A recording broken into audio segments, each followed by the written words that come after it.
I had the life to be a rapper. It was real ghetto.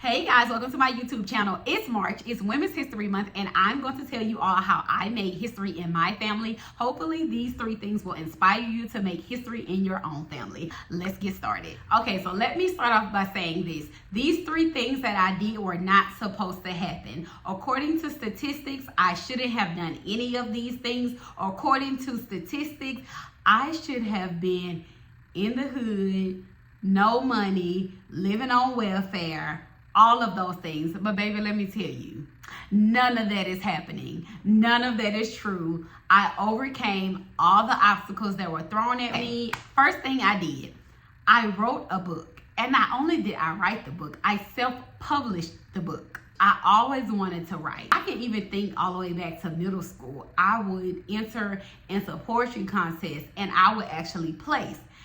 Side note, I love Insecure, Issa Rae, that's my girl. I was Issa Rae in another life. You could not tell me back in college that I was not gonna be a rapper. And based on my background, for those of you who are watching this that know me, baby, I had the life to be a rapper. It was real ghetto. When I got to college, I met this girl and me and her became really tight. Even after we both graduated, we stayed in touch. We don't talk every day, but when we do talk, it's real good. One day I was on Instagram and I saw that she had wrote a children's book. During this time, I had just relocated to a new state.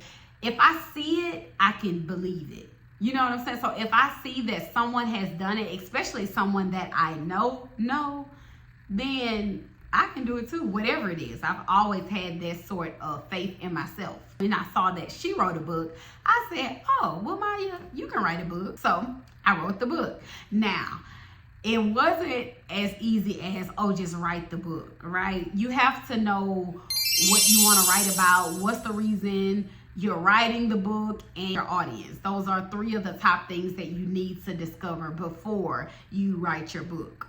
I wrote the book. I got in contact with her. She really held my hand through this. She told me her editor that she used for her book, she recommended an illustrator. However, I found my own illustrator and the process was pretty seamless. If you have the money, you can become an author. It's so easy now to become an author. Back in the day, you used to have to get with like a big publishing company and all of those things. You don't have to do that anymore. Amazon makes it extremely easy for you to become an author. I have 6 or 7 books self-published on Amazon right now. My main book that I have, it is a children's book. It's called Manage Your Money, Honey. And it's literally promoting financial literacy and financial conversations in the household between parents and children. I feel like a lot of parents don't like to talk to their kids about money, which is why kids grow up and don't know how to manage their finances, pay bills, they get in debt. Well, I want to be the opposite of that. I want to be the person that say, hey, let's talk to the kids about money so they don't go into debt. It's a children's book for ages 5 to 11. However, I have prayer journals that I self-publish on there. I have handwriting books. I self-publish all of these things. And I learned by literally going to YouTube and writing how to self-publish a book. I knew I didn't have big money to hire a publishing company, so I self-published it. I went through Amazon. It's called KDP if you want to look into it. They do take a portion because they literally print the book for you, they ship the book for you, and you get a portion of the proceeds once they do all of that. So if that's something that you're interested in, I'm here to tell you it can be done. You don't have to have $100,000 to write a book. If you want to write a book, you can self-publish the book. All you need to do is find you an illustrator. I found my illustrator from Fiverr. I think that's how they pronounce it, if I'm not mistaken. Found him on there. That was the most expensive portion of it. My illustrator, it cost me about $800. My editor cost about $350. I paid my illustrator over time. Now my editor, I did pay her all at once, because you have to get the book edited, get the final copy before you can send it off to your illustrator. So that's something to keep in mind. If you want to self-publish a book, you'll need about $1,000. If you can't find $1,000, get you a side hustle, baby, and save up $200 a month. If you do $200 a month, in 5 months, you can have your money saved up. And I also wanted to leave something behind for my kids. I've always been one who believed in legacy. I asked myself, what is something that you can leave behind to your children that will be helpful and beneficial to them when you die? A book about finances is timeless. Money is always going to be here. Reading is always going to be here. So I did that. If you are someone who came from a rough background, you don't know where to start, but you know you want to leave your kids something, and you like to write, start with a book. Write a book. I know earlier I said it's not as simple as writing the book. It really is.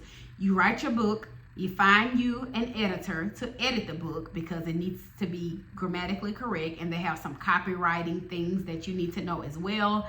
And you find you an illustrator, baby, and you self-publish your book and sell that book. That's where I slack sometimes. I don't always push the marketing piece. However, the book is there, available on Amazon. People can read the reviews. It's a good book. If you want to do it, then do it. And don't let anybody tell you that you can't do it. The second thing I did to make history in my family, I purchased a property. We always lived in apartments or we lived in rent houses growing up. And so my mom was not familiar with the home buying process. I always knew I wanted to purchase a home. Now let me tell y'all where I messed up. I was a long distance landlord. I don't recommend that to nobody. If you do not have a property manager, don't move after you buy a house and rent it out thinking that being a landlord is just all peaches and cream, rainbows and unicorns, baby, because it's not. Now, I don't regret buying the home because I learned a lot being a landlord. I learned that I don't want to be a landlord. That's number one. And number two, I learned that if you do want to get into the home buying process, be sure that you know your why with that as well. You need to know what's the reasoning for buying the home. For me, I bought a home in a state that I knew I wouldn't live in long term. And so that's where I dropped the ball. All I did to buy the home, my credit was in order.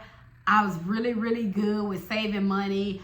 I found a realtor that I trusted, someone that didn't just push me off, make me feel like a number. This was someone I could contact with any question, anytime. They literally held my hand throughout that process. But baby, let me tell you, real estate is a yes. Residential real estate is a no.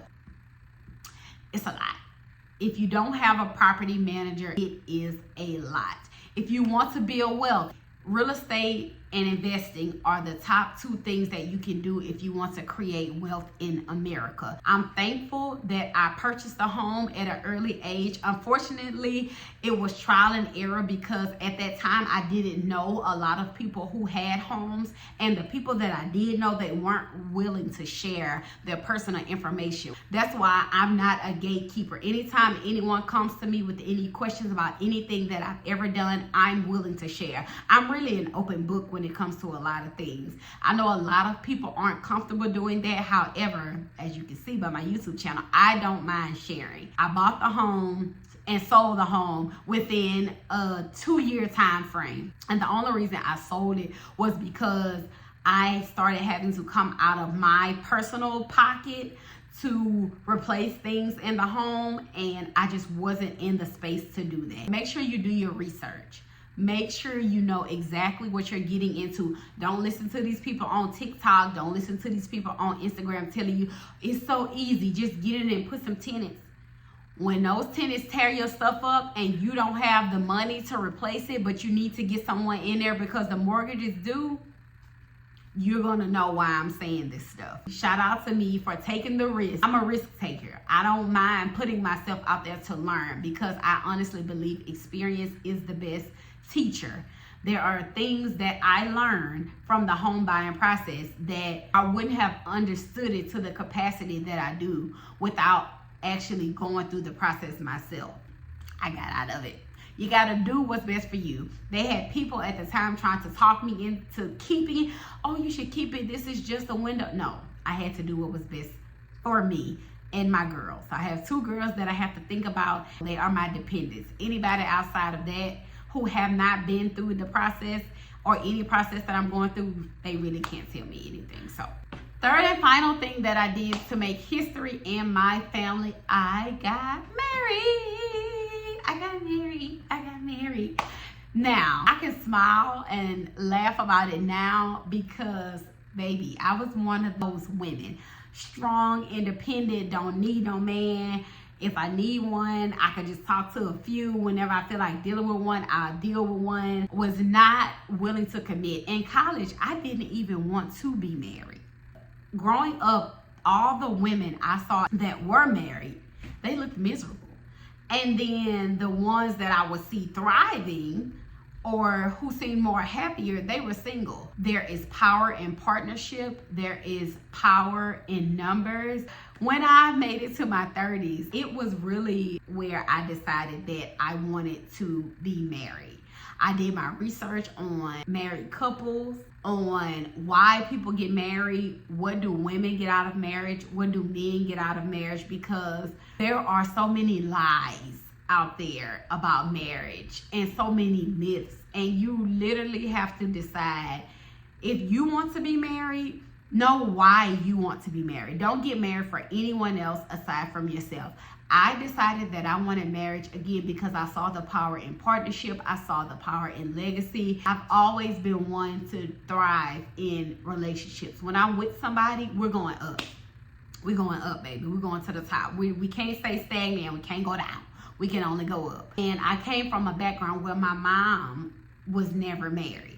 And so I didn't see a healthy marriage growing up. So that's why I didn't strive to have that. But again, once I started meeting different people, talking to different married women, you hear what they go through, you decide what you want, what you don't want, what you're willing to go through, and you decide if that's what's best for you, because it's not for everybody. My husband and I decided that we're going to get on this thing, we're going to ride this boat together, we're going to let God be the captain, and we're going to stay on this boat, hopefully for the long term, so that our kids can see the benefits of a healthy marriage. There are certain things that we decided to do, certain things that we decided not to do, but at the end of the day, ultimately, me and my husband decided that we are going to do life together. And I'm thankful that I had this change of heart because it has been one of the best decisions that I've made. Those are 3 things that I did in my family to create history, change the legacy of my family. Thank you all for watching. Be sure that you like, comment, share, and subscribe. And until next Monday, bye.